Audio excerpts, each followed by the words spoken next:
What happens if you're doing everything right to build a legacy, but you eat yourself into an early grave? We're talking about getting healthy today, guys. Let's fucking go.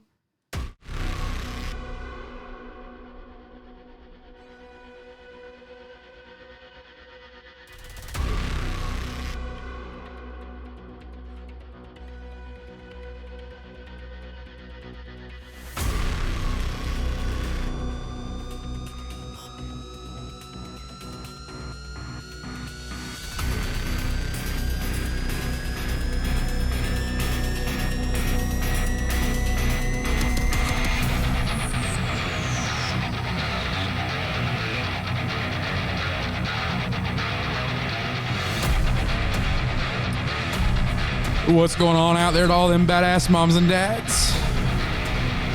My name is Sean. I'm here with my beautiful wife, Emily. We're parenting for generational change with the Derrick's Live tonight. How are you guys doing tonight? Thanks for coming and hanging out with us. We're glad you're here. Appreciate you listening along. Make sure you hit that like and subscribe button while you're here. Really means a lot to us, and it does a lot for the ratings and exposure and all that good stuff. So make sure you're hitting those buttons. Most people that are listening are not subscribed. The number's like really low. So if you're listening, please hit that button. It really does a lot for us. So we're trying to get ranked up there in the parenting podcast. We got a name change that we're still working on, talking to some focus groups this week, or like, oh no, we don't like that. So we had to go back to the drawing board with some name stuff, but refocusing towards parenting, and we're playing around with that tagline, parenting for generational change. So if you got an idea, man, hit us up. We're trying to find something that really just drives that home. So how you doing, Em? I'm good. I'm excited about this one. Yeah, me too. So this one flowed really easy for me because we've been doing this. Yeah, it's we've been living it for almost a year now, maybe a little less than that.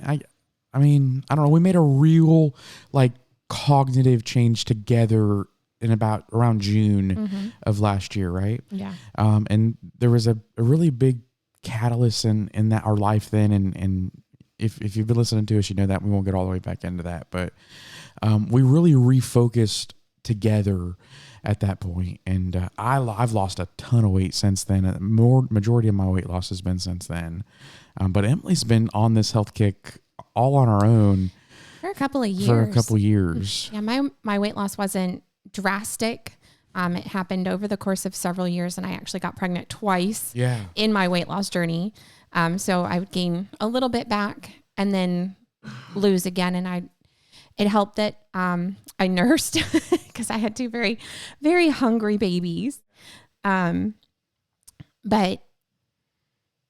I think a big part of it was the fact that we kind of moved out of the city, and we live on a whole bunch of land now, and I have to walk everywhere, and I'm on my feet basically all day. You don't have to walk. I mean, we have a vehicle. Let's not be like we're not Amish. No, well, walk it on our property, like to go feed the chickens and check on the rabbits and chase the toddler halfway down the driveway. Halfway. So, she only made it once, all the way down, almost to the road once, just once. To the gate. To the gate. But that's for Thank God another for the episode. She's fast for a little thing. So fast. So, but you've lost about 70 pounds. I have. In probably about a 3 to 4 year span. Is that what? Yeah. Like I said, I had two pregnancies in the midst of the journey. So the initial weight loss was about 25, 30 pounds. And then I got pregnant, and then I lost another 20 pounds. It was up and down. It was up and well, I mean, you're pregnant. Yeah. So, and fortunately, I had some really great advice. I had a midwife, and she's like, the whole eating for two thing, that's not true. Yeah. She's like, your body really doesn't need that much extra, and you'll really be able to tell if you need something or not. And it was a really wonderful experience having her guidance, because she was able to say, like, the things that you crave during pregnancy, actually tell your body like what it's missing. Yeah, it's your body telling you what it needs. So like minerals. So she would actually help me find and match supplements based on what I was craving, which was good, wonderful. Good stuff. So, but then, I guess about 8 months ago, it's been that we really made a focused effort together. And we've really changed our diets and been very particular about what we're eating. It was a challenge for me because I'm on the road so much with my line of work that I really had to start to be super, super purposeful about how I was eating and what I was eating, and plan ahead in some instances because you can't always get healthy food when you're not near a refrigerator. A lot of that stuff is, you can't just take it with you. So, right. But you've hit your 100-pound mark and then some. Yeah, I'm a little bit over that right now. I think I'm floating around like 115 in total weight loss, at least as far as what I calculated, because I know I was at 467 at one point, and I think I even gained probably another 20 or 30 pounds after that. But when you're that big, you can't just jump on a fucking scale and figure out how fat you are, because the scales usually don't go that high. You have to order a specialty scale. Right. So I got to a point that like I couldn't weigh myself anywhere because none of the scales, most scales top out around 375 to 400. And so, you go to Publix, and I think that's like a 300 pound or 275. I think it's 300. And you're done. Right. So, there wasn't a lot of places I could weigh. So I was just like, well, fuck it. I don't know. I'm just fat. I think I got up to a 7X in a t-shirt, and I was wearing a 56 or a 58 in pants. Yeah. And actually we went on a cruise one time. We were talking about this the other day. I had to go buy a jacket because I didn't have any jackets that fit anymore. And they had to special order a 66 for me. And we had that tailored into fit. And then I gained more weight after that to where I couldn't even button that. I got really out of control. Yeah. And look, if you're watching this, we just want you to have some context, because I still am a big guy. I'm not little yet. And so if you're watching this, you're like, who the hell is this fat piece of shit telling me to eat healthy? Because I'm still struggle with my weight. It's a daily struggle. There's a big mental aspect in changing this, and you have to constantly fight yourself to not go for the snack and not, just eat the shit that you crave and you want sometimes. But I had to just come to this point that I knew that if I didn't make a change, that everything else we were doing was for nothing. Right? Because what is it? I mean, if I change our lifestyle and make it comfortable for a little while, but then I die and I can't continue to support that lifestyle and you're SOL, well, what the fuck does that make sense for? Yeah. And so if this was going to mean anything, and if changing our family tree and affecting generational change within our legacy was really what this was about, then I have to make sure that I'm around to see that through. And so that was a big part of it for us and for me. But I think it really takes making that decision for yourself, that it's going to be non-negotiable for you, that, listen, I have to own the fact that I'm a fat piece of shit because of the choices that I'm making. It's not anybody else's fault. And it was, honestly, I think like that was something I struggled with, because I had a lot of like, I don't know, I would blame my eating habits on some things that were forced on me as a child. And it was really easy to not own that and take it and say, hey, no, that's this person's fault for forcing me to do this and do that. And I just had to come to a point that, like, look, like maybe that developed the habit, but I get to control if the habit gets to continue. That's right. On me. Yep. Right. And I have to decide that, hey, we're going to not do this anymore, that this is going to change. And you have to do it for yourself. You can't want it. I think Emily wanted it for me for a long, long time. And I just didn't want it for myself, So, but when you look yourself in the mirror and you're tired of who's looking back, that's when it's like, it's fucking real, and that, hey, like, I don't know. I remember being like, it was like 19 when we were at fucking Disney, and thought I had a heart attack at 19 years old.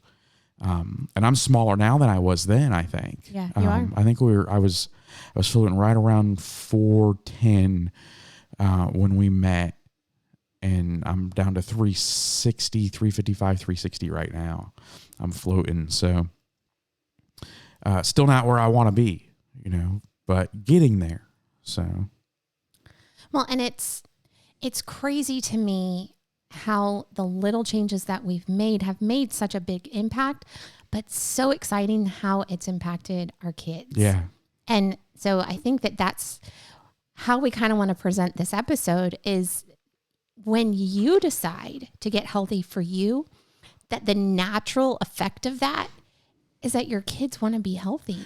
It really is cool to see how much they pay attention to you or to us and how we lead in the example you set. Because they'll hear conversations about that we'll have about an ingredient or, calorie count or something like that. And before you know it, they're like, hey, is this healthy? How many calories does this have? And, it's just the natural byproduct that they see it and they imitate it. So, and they're growing up in the 90s when eating habits and like body dysmorphia was really like everywhere. We have taken a standpoint on healthy food that we watch our calories, but for our kids, it's not necessarily a number thing for them.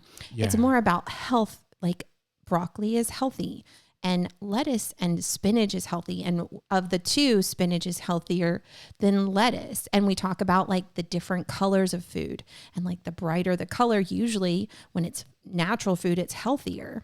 And so they go with me when we grocery shop and they pick out the brighter foods. Can we get these blueberries? Well, I think it's just teaching them the tricks in nature to understand the nutritional value of things. And breaking that down. So it's exciting for them to be a part of the process. Yeah. And it's really kind of made everything that we've done, all of the hard work, make so much more sense, I think. And it really has paid in dividends. But first and foremost, we want to remind you that change in your family always starts with you. Yeah. So you can't wait. And I am guilty of this. You cannot wait for your spouse. You cannot wait for something else to happen. You have to decide that you are worth the change regardless of who's going with you. And that was something that I think I'm guilty of. I wanted you to be healthy and I wanted to be healthy. And I think I kind of got to the point where I was like, I don't know that he wants to do this. And so maybe it would just be easier if I'm not active, because I felt like I was leaving you out. If I went out to run or if I went out to ride my bike, I did it alone and I felt guilty that you didn't get to come with me or you didn't want to come with me. And I wasn't sure how to understand that. And I finally got to a point that I was like, I don't feel comfortable in my own body. Mm-hmm. I'm not comfortable in my own skin. And it doesn't matter if someone else doesn't want to do it with me. I have to do it for me. And I hope that part of my journey was part of the catalyst that encouraged you to do it. But if it's not, it's okay, because you're on your own path. And now you're walking your own journey and doing it in such a marvelous way that it's inspiring me all over again. Well, and I think like that was part of it, was watching you and feeling guilty that I wasn't doing it too. And look at, like, honestly, like there was a point that exercising was not really something I could even do. Yeah. Like it took the diet change first to even really get to a place that I could exercise. And even now I'm struggling drastically, like a lot with injuries. It's like my gym time. That's why you're not seeing me posting a lot of these like gym videos and stuff anymore on Facebook and, on TikTok, because I haven't been going because I've just been hurt. And it's not to make an excuse, but like every time I go to the gym, it's something else. And physically I haven't been able to do it. So the diet change has been a major catalyst to our weight loss. And so I don't know, are we ready to get into that? Yeah, and I feel like let's dive into kind of some of the things, because I think it really, Emily tricked me a little bit at the beginning. Like she just started cooking different. Yeah. And I was like, all right, well, I mean, I'm not going to not eat, you know, I mean, look at me, I'm hungry. So, we turned this, you know, what used to be like, I don't know, we used to eat out is a lot, way more than I want to admit. And so, we really took the transition to moving out of the city and into a rural area where we don't have a lot of fast food options anymore, or any options. Nobody delivers to our house. Yeah, you can't get delivery literally. And if you want something, you got to go get it. And there's a few options pretty close, but it's a 20, 30-minute drive outside of those. And the options pretty close aren't gourmet anything. So, you know, we love the community and the area that we're in, but like part of the reason we moved here was because we knew we were going to lose weight. We actually had that conversation when we found our property. So it's like, we're going to be so skinny. There's not fast food for miles. Well, there's a McDonald's right around the corner, but who wants to eat there? Nobody. So I'll tell you something crazy. When you really start eating clean, you can't eat there. You know what I mean? I remember like the first time I tried, I had been doing this for like 3-4 months, eating clean and not really eating anything outside of what we were cooking at home. And I was like, all right, I had enough calories for that day. I was like, I'm going to squeeze some calories, and I really want that quarter pounder. And I'm not going to get no French fries. I just want a quarter pounder. I took one bite and spit it back in the bag. I was like, that is the worst garbage I've ever tried in my entire life. I can't believe I've been eating this my entire life. The worst for me is soda. Yeah. Like, in my head, a big, giant Coca-Cola in a glass bottle sounds absolutely amazing. Yep. And I have gone to have soda twice, and like it just tastes awful. Turns your stomach. I'm like, how did I drink this? When you stop allowing yourself to have that, all the junk, it's really crazy how much different it tastes if you go back and try it later on. Yeah. So some practical tips, and these are great for your health, but also for your wallet, is the first thing that we did is limit eating out. And you don't have to cut everything out, but limit it. Yeah. So make a plan to eat at home. Make a plan to cook.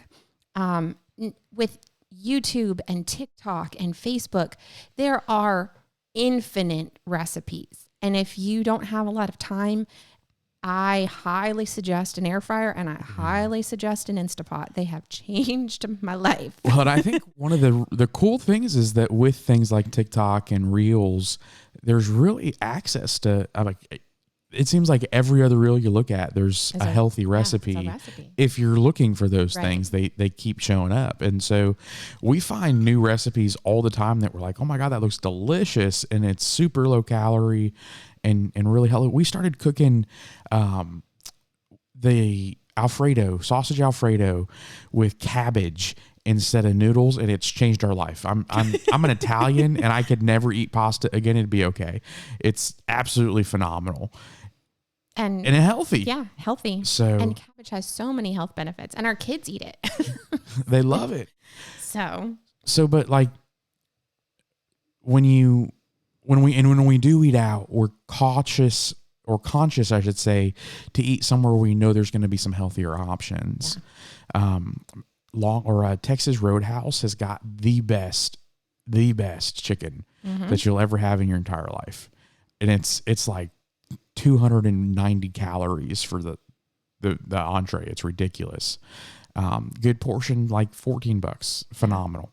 I think it's like 2 whole pieces. Yeah, of chicken, it's 2 huge right? chicken breasts. It's a good portion. Oh, it's so good. I'm getting hungry thinking about it. So, but figuring out, and look, I won't get political, but I think one of the greatest things that came out of the Obama administration is calories on menus, because now you have to look at it. And I hated that when I was living unhealthy, when I was like, oh, who wants to see how much calories I'm eating? Just let me be fat and miserable.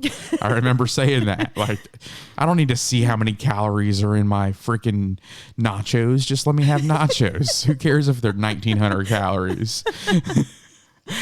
But now you're forced to come eye to eye with that, and you can really make better and more conscious health decisions.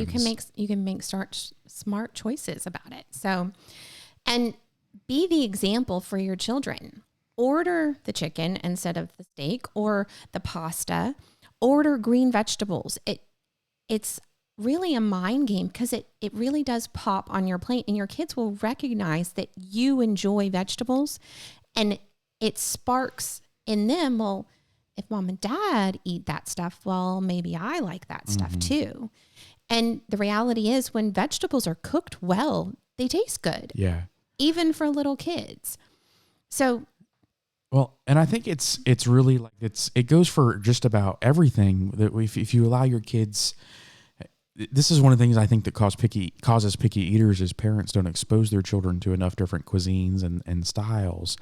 And a lot of the times it's just out of financial, I think, frugalness, where it's like, well, I don't want to spend the same amount on my entree that my kids on their entree. They're going to get them something off of the kids menu. And we done no judgment. We use the kids menu, but we let our kids always have something that we're having, or, sometimes like our kids they love sushi and Italian food and steak, and like they like all that stuff. So Thai food, if we go somewhere, they want to try those things because they've been exposed to them and they love them.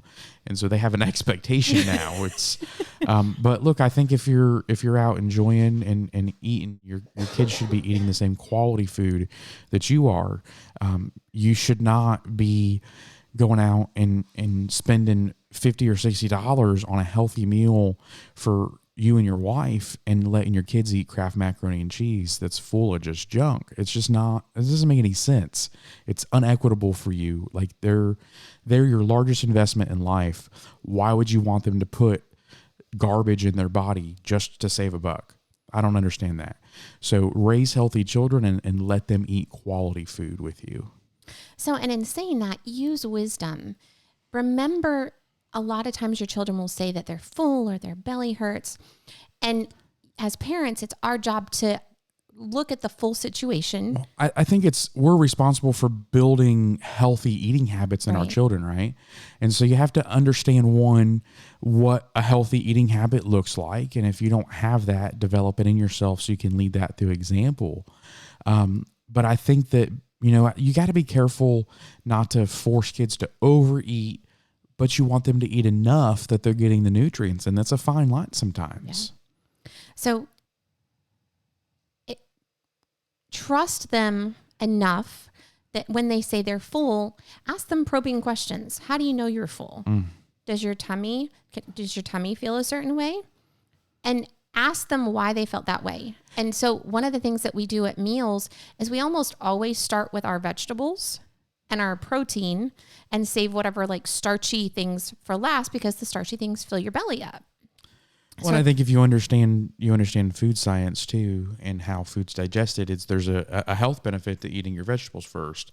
And so encouraging your children, and not forcing, but encouraging them to eat things in a certain way so that it works in their digestive benefit is important. But knowing that, like, look, it's not a big deal if they don't eat the starch at the end. They've had their protein and their fiber. Like, who cares? Well, and that's exactly kind of how we've approached it. So, and also warm broccoli, hot broccoli tastes way better than cold broccoli. Because that was something I always struggled with as a kid, because I would always save my vegetables for last. And I could not figure out for the life of me why people liked vegetables, because they always tasted like cold mush. And it was because I waited until they were dead cold. Mush. Yeah. And so for kids to enjoy the flavor of the food, encourage them to eat it when it's warm so that they can understand what it's supposed to taste like. Yeah. But yes, there is absolutely food science there, that starting with the green leafy greens and the green beans and the broccoli, has a lot of health benefits for digestion. So, and you don't want them to fill up on French fries and then not eat anything. Yeah. So, well, and I think one of the things that's really been transformative is understanding hydration too. Yeah. And making sure that we're getting enough water and the kids are getting enough water, the dogs are getting enough water. All the things. You really do need a gallon a day. It really, it's crazy because like when you first start drinking it, and especially if you're already on a weight loss journey, but you're not staying hydrated, you get pissed off because you're gaining all this weight the first couple of days because your body's trying to catch up. And then it just like a switch hits and it's just like floodgates in the bathroom nonstop 24/7. I saw one of my friends posted on Facebook today that they drink 2 gallons of water today and they'll be in the bathroom if anybody needs them or something like that. Cause you never leave. It's ridiculous. And your body does eventually balance out, but especially if you've drank a lot of soda or like Gatorade, anything that's got a lot of sugar in it. Well, and I think that's something that was really changed like a lot for me, especially you were never a big sweets drinker, No. But sweet tea, energy drinks, coffees, man, I was drinking so many calories a day. I get more calories a day in liquid sometimes than I probably do food. Mm-hmm. And so switching to only drinking calorie-free drinks. Well, and natural drinks. Not diet sodas. Yeah, I'm not drinking no aspartame, right. None of the look, some of you guys are if that's where your line is, that's okay. I'm not judging anybody for drinking, Coke Zero or whatever. I just can't. It's nasty to me now because I haven't had it in so long. And so water, unsweet tea, coffee, and look, I tried drinking coffee black. I just can't. So I've switched. I've switched to coconut milk and almond milk sometimes. Still a little bit of calorie there, but much less than what's in dairy milk, and you get a little bit of extra protein. I think I don't. And the coconut milk you like because it's got a little bit of sweetness. A little bit of sweetness to it without really a lot of sugar. Yeah, it's very very low calorie, very low sugar. So and being purposeful about our water consumption, mm-hmm. we actually always at this point take water with us. Yeah. So you'll always notice at least one of I either have a pink or a green huge cup that goes with me everywhere. Everywhere. It's a joke at this point because people know me by my cup. And like I go to bed with my cup, I wash it in the morning and it follows me throughout the day and I take it in the car. And our children, we bought them tumblers and they take their tumblers everywhere we go. And it's their job when we're getting ready to leave the house is you need your water bottle filled up. You need to have your shoes on. You need to brush your teeth and you need to grab your backpack. Like those are the things that are on their list. And they know, even our 2-year-old knows, like she needs her water cup. Yeah. And that's done something kind of sneaky without really intending that because we always have a drink with us. We're not so inclined to stop. Saving daddy money. Well, at a gas station or at McDonald's to run through and grab a drink. And like, I used to be really guilty of like running to McDonald's because they had the $1 tea. And so I'd be like, oh, we'll just. Yeah, not no more. Not anymore. It was $1.99 for a unsweet tea. So it was really easy to just like, oh, we're just going to go grab a drink at McDonald's. And then while we're there, we'll grab some apple pies because you're there. Like, I'm just going to, like, I'm here. But we don't do that anymore because we always have a drink with us. And most of the time, especially when we're out on like our homeschool adventures, I always have either a packed lunch or a bag of snacks. Yeah. And that's done a couple of things too. So again, we're saving money because we're not popping into all these gas stations halfway across wherever we're going. But it also allows us to kind of control the consumption. So we're picking healthier snacks. We're not picking the stuff that you would find at a gas station because honestly and truthfully, like a lot of the choices are very limiting. It's mostly high sugar. It's all processed. Some of it's out of date. Sure. So like you really don't. I bought some beef jerky at the gas station a couple months ago that was like, I took it back in and was like, this is like way expired. This is not even a little bit expired. This has mold on it. Like, look. And it's beef jerky. It's beef jerky. Should last for like 10 years. Yeah.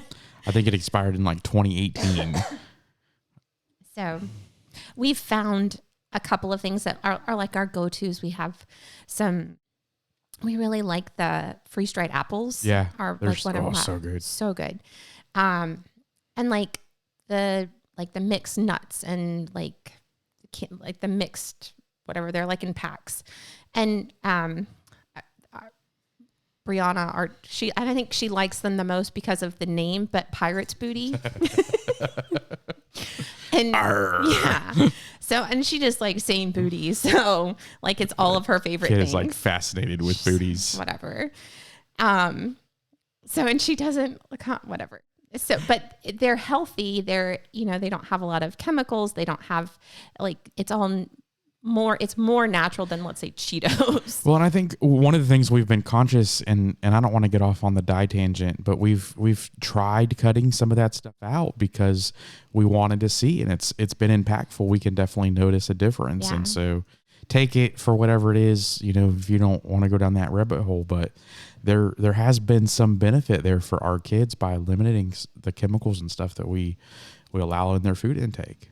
So, and being conscious of what how your kids digest things. So like one of our children, she's sensitive to dairy, and it took us a long time to figure that out when she was little. Mm-hmm. And she's kind of grown out of it to a sense. But now if she eats something with dairy, within about an hour, usually she either has a headache or her stomach hurts. And we give her the option still, like you're still allowed to order mac and cheese or a small bowl of ice cream if that's what you want. But you need to remember that's how you feel afterwards. Is that really what you want to do? Well, and it's what's the really cool thing is she's started to self-advocate. Like, no, I don't want to feel that way. Yeah.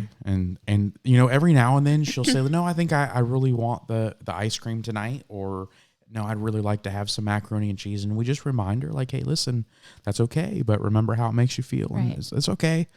And she'll make that choice, and that's okay. If it was something that was really detrimental, I think long-term it would be a very different conversation, but they're not huge over influctuating things. And it's not often. No. I mean, it's, once every couple of weeks, if that. So, and she usually chooses a very healthy alternative that is just as appeasing to her. Right. So. Well, and we have been purposeful to provide options. Mm-hmm. So like we always keep like applesauce or sorbet, which is like a fruit popsicle or ice cream that doesn't have the dairy. So she has the option. And a lot of times when she chooses the healthier option, her younger sisters do as well. Yeah. So it was really interesting. We actually went out to lunch earlier this week, and they each ordered whatever their protein was, and they each got to pick their side, and they had a choice between broccoli, applesauce, and French fries. Nobody ordered French fries. 2 of them ordered broccoli, and 1 of them ordered applesauce, and everybody was like perfectly content. And our daughter who ordered applesauce was like, "Can I just try one of your broccolis?" Please give me some broccoli, sir. And like, I don't know. Growing up, that would have never crossed my mind. I would have never asked for broccoli. Like, where do I hide this broccoli so that mom and dad don't know that I totally threw it away? did. Like, I was totally like the kid that would hide the broccoli underneath the mashed potatoes. That was me. That was. Thank you for that, by the way, because it's coming. Yeah, thank you for that.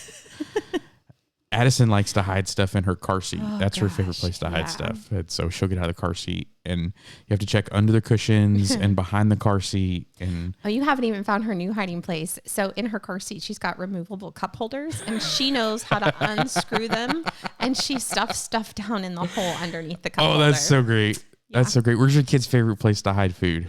Drop it in the comments. That's hilarious. So I think one of the things that we're purposeful about is to build healthy food habits with the kids. And we do a lot of things around this, but I think this has been important for us because I know I had very unhealthy food habits as a child that have affected me into my adulthood. And I think you probably did too. I did. And so we want to make sure that we're changing those habits for our children and giving them very healthy, well-equipped perspectives on what food is and how it helps you and how it hurts you and how to use it. And so what are some things, Emily, that we're doing around the house, with the kids to help develop those habits? So first and foremost, we have our kids help in the kitchen. We have stools and chairs that they can pull into the kitchen, and almost every meal, at least one of them is helping cook in the kitchen. Yeah. And I say every one of them, like the 2-year-old can make banana muffins almost by herself at this point. Like tonight, our 5-year-old helped make dinner, and we used the Instapot, and we made like a casserole with broccoli and cheese and some sausage and some chia and flax. It was really quite good. And she added all the ingredients, and I just put everything on the counter, and she was able to mix everything in, and she would taste it and say, no, I think it needs a little more cheese. It's a little ratatouille chef. Yes. So, and one of the things that we do is we only cook one meal too. Yeah. We don't do this like, oh, I'm not eating that. Yeah. So, and I think it's important. It builds appreciation and value for the meal for the kids. It helps them understand that, like, listen, this is a treat. We don't not everybody gets to eat a meal at night. Yeah. And so we don't always make them finish it. But that's their choice. And so we do no thank you portions. And so that was Emily's idea, and it's worked really well. Yeah. So that was actually introduced to me as a teenager when I was working as a nanny, because it was something that family that I worked for did. Mm-hmm. And part of that, as the nanny, I was actually required to participate in the no thank you portion to set the example for the kids. And so I tried more food then than I probably had in my entire childhood up until that point. That's hilarious. But it set the stage. Like, that was a really good example. And so a lot of times when we first started vegetables, it was a floret of broccoli, or 3 green beans, or 1 cooked carrot. It wasn't a lot on their plate. And it was, all you have to do is try it. If you like it, you can have more. If you don't have to have any more. But try it and see if you like it. Yeah. And 90% of the time, they really liked it. Well, and even sometimes there are some things that they don't like that if we're having, they still have a no thank you portion. And so they try it again. Yeah, because there have been quite a few times that minds change, right? Yeah. Like your taste buds change. I eat all kinds of stuff now that I hated when I was a kid. I eat stuff now that I wouldn't eat when Emma and I met, and vice versa. Yeah. When Emma and I met, she hated seafood, wouldn't eat seafood for nothing. And now we eat seafood all the time. Thank you, Jesus. But so I think it's important, and we're not pushing like livers and gizzards on our kids. And if you eat that stuff, like, that's cool. I eat that stuff too. I love that stuff. But I think what we're talking about is more of the healthier things. The kid that doesn't want to try Brussels sprouts or broccoli or asparagus, the things that are beneficial for you, right?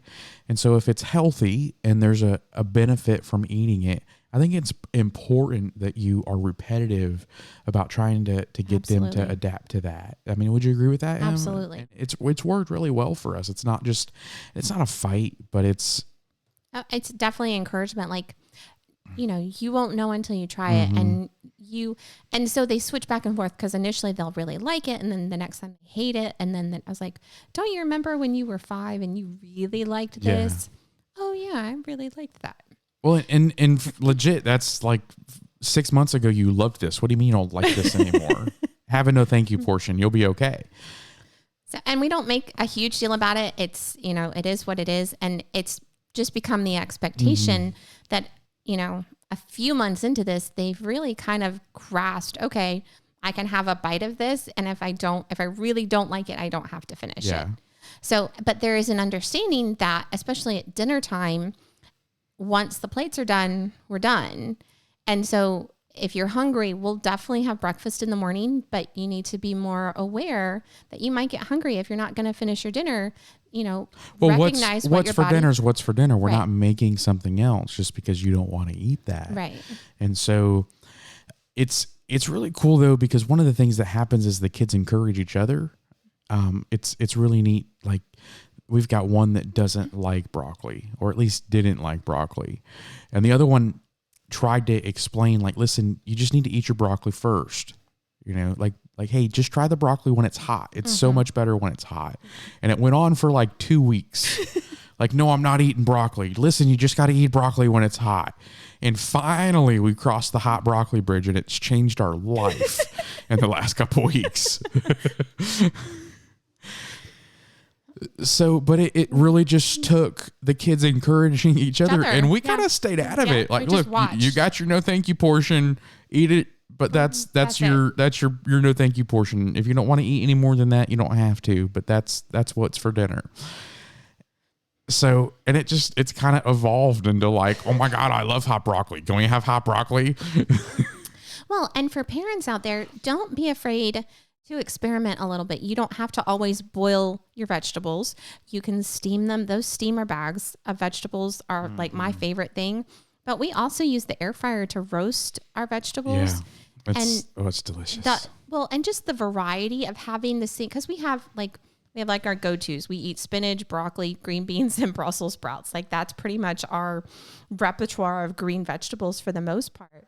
But we cook them differently so that even when we've had green beans 3 nights this week, they usually don't taste exactly the same.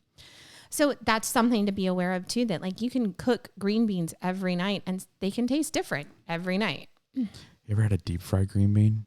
It takes all the nutritional value out of it. It's not healthy, but they taste amazing. But deep fried green beans are the best thing in the world. I'm just saying. And broccoli's even better. Tempura broccoli is my favorite. So talk about healthy and fried foods. Right. I'm sorry. So, but the other thing that we've done is we introduce like different foods and different textures kind of hidden in things. So as Sean and I have really made some of the decisions to get healthy, we've started doing smoothies in the morning. Yeah. And I put like chia and flax and spinach and all kinds of berries and some protein powder and almond milk. But there's all kinds of like hidden nutrients in the spinach and all the extra stuff that I put in there. And I don't know what's in it, but it's delicious. I just drink it. And the kids really like it too. And I don't do any, like the almond milk I put in is like that much. And I use mostly water. Most of the sugar comes from probably a banana. Yeah. And it's 1 banana split between 5 people. And like, that's our breakfast. And the girls love that. And that's not usually all they eat. Well, and you started making those protein muffins that are like to die for, man. Oh my God, weapon. These things are so good. So, and I use just the banana nut, like cheap muffin mix, and I zhuzh it, and I add a real banana, and I add flaxseed and chia, and then I add a scoop of protein powder to it. And they are... You'll have to shoot Emily a message if you want the recipe. They are so good, so easy. Like I said, our 2-year-old makes them. And it's her favorite thing. She'll ask to make muffins. And they're not over the top healthy, but they're way healthier than just a regular, muffin or like a cupcake. And it's the extra protein is a big deal, and getting that first thing in the morning helps. So, but she's bringing the kids into that. She's not just in there cooking by herself. The kids are helping and interacting in all those meals, and it's built a really healthy relationship with them with food, I think, because they have an understanding of what it takes to put a meal on the table and the things that go into it and the nutritional value of things. They're learning calories, and there's been all kinds of benefits to pulling them into the kitchen and letting them help outside of just pulling their weight and learning good habits and helping. And even just learning that aspect of it, like participating in the kitchen, that's huge. A lot of people, a lot of teenagers and young adults get out into the real world. And we were, guilty of this. We had no idea how to cook. And we definitely didn't know how to cook healthy. Remember that? We bought a deep fryer. I knew you were going to go there. Our very first kitchen appliance, not a crock pot, not some pans. We bought a deep fryer. It was like when deep fryers were all the rage. Everybody was buying kitchen deep fryers, and we were like, "What can we deep fry?" And it was everything. So bad. The answer is everything. You can deep fry everything. So, but we ate like hence the weight gain. Like 3-4 meals a day, everything fried, all every course, the vegetable, the meat, just stop everything. Oh, it's gonna make me nauseous. It was I don't. About it. It's just disgusting. But it's been really rewarding to look at pictures and see how drastic the change has been. Yeah. I didn't see it for a long time, and I still struggle seeing it sometimes when I'm like, I don't feel like I'm winning, and you start beating yourself up. But every now and then that flashback, I saw a picture today of me and my 2 older boys, my only 2 boys, we were at the Orlando Speed World at the drag race I think we were at Muscle Mustang, and it was just a picture of us in the stands, and my face is like, I don't know, it looks like it's probably 3 times the size that it is now. It's just a headshot. It's like, holy shit, who is that? So, well, but you had a cool experience just this past week buying clothes. Yeah. I think that was pretty telling. Yeah, it was. So I saw my mom and for the first time in a couple weeks, and Mom's like, "Hey, I think it's time for you to go get some shirts, man. You're a little too small for that shirt." So one of the side effects of weight loss is you have to spend all kinds of money on new shit, because you need new shirts and pants and underwear and belts and rings and Yeah, we're on our 3rd wedding band. My wedding band just keeps falling off in the shower. But we went to Bell's Outlet, and we were looking for stuff for the girls. I don't shop at Bell's Outlet. They don't sell shit that fits me, but they do now. Because I was walking around and I was like, well, I'm gonna go try this on. I was a 7X at one point, 6X and 6 to 7X in most things, and I bought 3X shirts, which is still a big fucking shirt, but it's a lot smaller than a 7. I was gonna say it's the smallest you've worn since I've known you. I mean, probably middle school. So it's pretty crazy, and money, if you follow me on Facebook, I posted the other day, just to go to the Big and Tall store and buy a pair of jeans is, $80, $100 for a nice pair of jeans. And I bought a whole outfit for like $26 the other day. I was so happy. I was like, oh my God, I'm going to save so much money. I can't wait. And I have a clothes problem for a guy. Yeah, I have a lot of clothes. He's got more clothes than I do by a lot. By a lot. And he buys me clothes, I think, on purpose at this point. Hey, you got to catch up. Your closet's like a third of the size of mine. I got so much clothes for Christmas. I was like, I mean, I love clothes. I just don't buy them, and I don't buy them for myself. But that was all I got for Christmas was clothes. That is not all you got for Christmas. No, it was Take that back. I'm sorry. It was a lot of what I got. I got a lot of clothes. You did get a lot, but you're doing yoga and starting your yoga thing, so I bought you a lot of yoga clothes. Yeah. Plus, who doesn't want to see you in yoga pants? I mean, come on. That's like best thing ever. Yeah. I wish I had the button for Sir Mix-a-Lot. I'm doing that. There is going to be a I like big butts button on this next episode. Okay. Watch. It's happening. Okay. I can't. That's copyrighted. We'll get flagged for royalty music. Yeah. Darn. What I got other buttons. What does this one do? Doesn't work. All right. Where are we at? Oh, I mean, I think that those are kind of our go-tos. We're going to definitely post some tips in our Facebook group this week, just on some of the little things that we do around the house. Mm-hmm. But if you're home, try cooking more. If you've got kids, include them. Small changes don't seem like a lot in the moment, but small changes do so much in the grand scheme of things. Yeah. Well, and listen, if you don't get anything else from this episode, I want you to get 2 things. You have to be the change. You got to want it for yourself. You got to want it for your kids, because they're going to follow your lead. And if you're not leading, they're going to tumble, right? Like if you're looking around and all your kids are overweight, that's your fault. And you got to fix that. And it starts by leading with example.